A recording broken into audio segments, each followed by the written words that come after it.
So what are some of the drawbacks you saw in using texting in your CRM?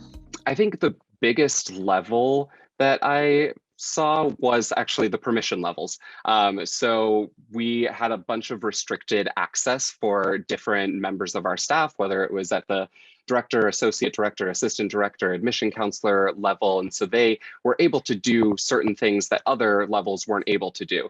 And so figuring that out for myself, not having a lot of background information in what these different levels could perform was kind of very tricky for me. And then realizing, okay, well, I know how to do this and I can do this.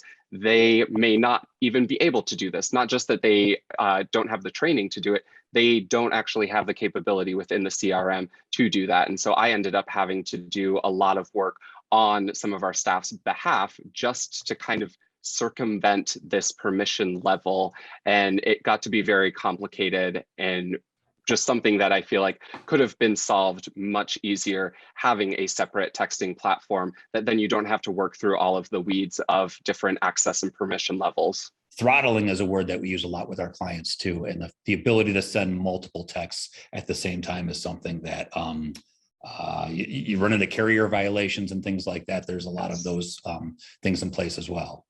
Mm-hmm. We had to manually throttle. So setting up like, okay, make sure that this isn't being sent at the same time as this, with all of the different text messages that were being sent out from each one of our counselors, from the university level, from a department level. It got to be very difficult to try and keep it all straight because that was such a big concern and we had numbers blocked in the past.